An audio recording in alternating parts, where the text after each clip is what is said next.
Assalamualaikum warahmatullahi wabarakatuh. Saya Muhammad Warfarik dari Teknik Pangan 2019 dan kali ini saya akan menjelaskan bagaimana saya di trainer 21. Ada beberapa hal yang harus dilakukan oleh seorang trainer abad 21. Yang pertama adalah bagaimana menciptakan suasana nyaman dalam kegiatan trainingnya. Ada beberapa hal yang bisa dilakukan. Ada family of change, kita bentuk kelompok-kelompok kecil untuk berbagi cerita, atau renungan pagi, ya dilakukan di pagi hari dalam suatu grup besar. Kita merenung kembali apa yang sudah terjadi kemarin 2 hari yang lalu doa bersama. Ya, kita perlu adakan doa, dan kalaupun ada yang ingin memimpin doa, kita persilahkan meskipun berbeda dengan keyakinan kita. Lalu ada hero of the day, kita mengapresiasi orang-orang yang melakukan hal-hal pada hari meskipun itu hal-hal kecil. Lalu pahlawan layar, ya ini bentuk apresiasi juga terhadap orang yang berperan di balik layar. Contohnya orang yang menjadi operator kegiatan, atau tukang bersih-bersih kalau misal acaranya offline, yang menyiapkan makanan, dan masih banyak lagi. Lalu hal yang harus dikuasai. Yang kedua adalah menerapkan active learning. Ada rumus yang bisa digunakan. Arti konsep dan aplikasi. Yang pertama, aktivitas. Kita mengawali kegiatan itu dengan aktivitas, dengan membawakan suatu cerita, suatu kasus yang terjadi atau suatu masalah. Lalu yang kedua, refleksi. Kita mengajukan pertanyaan terhadap apa yang sudah dibawakan di awal tadi. Setelah 2 hal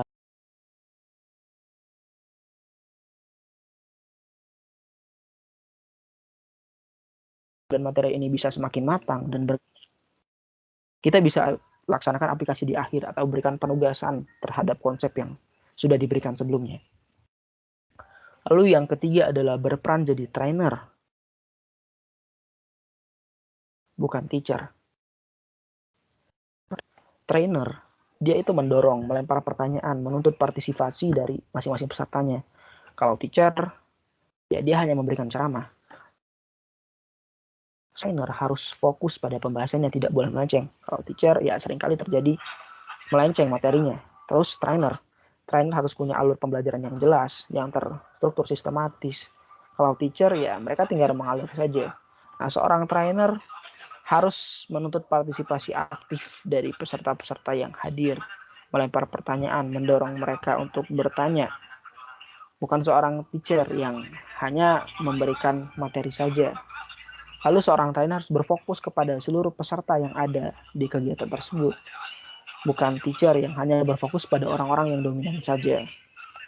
Dan seorang trainer punya senjata, yakni pertanyaan. Dengan pertanyaan, kita bisa meningkatkan partisipasi dari peserta. Kita juga bisa mengkonfirmasi pesan. Dan tentu saja, pertanyaan yang baik adalah pertanyaan yang spesifik, menarget, dan juga menggiring. Lalu, hal yang harus dikuasai selanjutnya adalah mengelola dinamika kelompok. Supaya yang aktif dalam kegiatan itu tidak orang-orang itu saja, kita bisa mengelola dinamika kelompok. Individual, ya ini tetap perorangan. Atau kita buat berpasangan 2 orang, atau grup kecil 3-4 orang. Grup sedang 5-10 orang, atau grup besar. Berarti kita adakan kelas-kelas kalau memang pesertanya sangat banyak. Dan yang terakhir adalah mempunyai banyak stok ice breaking agar suasana ketika training itu tidak membosankan, tidak membuat kita malas. Kita harus menyiapkan stok ice breaking untuk mencairkan suasana. Ya ini bisa hal-hal kecil, misalnya kita menyiapkan komedi, atau kita siapkan benar-benar game yang bisa dimainkan oleh seluruh peserta, supaya peserta tidak merasa bosan dalam kegiatan tersebut.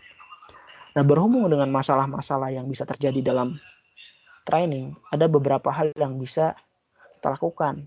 Ya, ini saya bawakan dengan 3 jurus baru agar training seru. Jadi seringkali akan terjadi beberapa hal atau masalah-masalah pada saat training. Nah, ini adalah jurus yang pertama, Glasgow no Jutsu, untuk mengatasi rasa jenuh. Glasgow no Jutsu adalah artinya beda gelas, beda juga isinya, beda platform, beda juga pendekatannya. Sebagai seorang trainer, kita harus mengenal berbagai macam platform, sinkronus dan asinkronus. Sinkronus, misal pada saat online ada Zoom, ada WhatsApp. Kalau offline, ya ada diskusi, ada kuis, role play atau permainan peran. Lalu asinkronus, kalau online kita bisa menyiapkan video YouTube, infografis, audio atau podcast. Lalu kalau offline bisa meminta mengisi worksheet dan masih banyak lagi metode yang bisa digunakan. Dan kita harus mengenal dari masing-masing media ini bagaimana cara pendekatannya. Jurus yang kedua adalah jurus pengendali konten untuk mengatasi rasa mager dan malas. Nah, sering terjadi kesalahpahaman dalam belajar online. Pertama, kita menganggap training online itu sama dengan training offline. Kalau training offline butuh waktu sekitar 5 jam atau bahkan 6 jam, training online tidak seperti itu. 2 jam itu sudah ideal dan sudah cukup sebenarnya. Lalu training online itu sama dengan nonton video atau nge-zoom. Tidak. Karena setiap orang itu punya keterbatasan dalam mengakses. Misal kesulitan dalam Zoom, ada keterbatasan kuota. Training online bisa juga lewat Telegram, lewat WhatsApp, atau lewat Line. Yang hanya lewat pesan. Lalu yang ketiga adalah belajar online, belajar dengan satu channel. Terdapat berbagai macam platform yang bisa kita gunakan. Jadi tidak mulu-mulu hanya di satu platform, misal Zoom. Mungkin di tengah kegiatan kita bisa menggunakan Kahoot untuk bermain game, Google Classroom untuk mengumpul tugas, atau ketika ada tes ujian menjawab pertanyaan bisa lewat Google Form, lewat Menti atau Canvas. Nah, tentu saja untuk pengendali konten kita harus mengoptimalkan platform. Misal kalau Zoom, kita manfaatkan fitur-fitur ekspresi dari pesertanya. Bisa raise hand, bisa kasih ekspresi love, tepuk tangan, ceria, dan lain-lain. Atau kalau WhatsApp, kita manfaatkan fitur-fiturnya.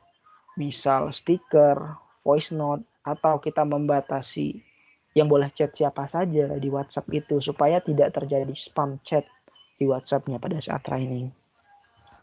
Lalu jurus yang terakhir adalah gamifikasi no jutsu, mencegah cepat pulang dan tidak dapat apa-apa. Maksudnya apa? Kita mengubah training ini seolah-olah seperti game. Karena apa? Karena game itu mengasihkan. Banyak orang suka main game. Lalu unsur-unsur apa saja yang penting dalam suatu game? Ya ada challenge, ada tantangannya, ada level, ada tingkatan-tingkatan yang harus dilalui, ada instant feedback. Ya kita memberikan umpan balik terhadap yang terjadi. Lalu ada skor, ada penilaiannya, ada badge, ada pengakuan akan apa yang sudah dicapai, ada leaderboard, ada papan yang menunjukkan peringkat-peringkat competition ya antar peserta atau antar kelompok, dan bisa juga terjadi collaboration atau kolaborasi antar kelompok maupun antar peserta. Dan 5R yang harus ada di dalam gamifikasi dalam suatu acara. Yang pertama, rule, harus ada aturan dalam game tersebut. Yang kedua, role, harus ada peran-peran atau karakter-karakter kalau di game. Yang ketiga adalah result, harus ada hasilnya dari game ini, apa yang dicapai.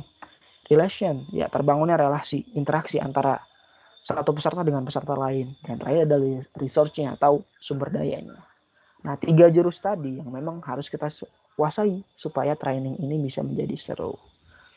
Dan mungkin itu saja yang bisa saya sampaikan. Apabila ada kesalahan saya mohon maaf. Saya akhiri. Wassalamualaikum warahmatullahi wabarakatuh.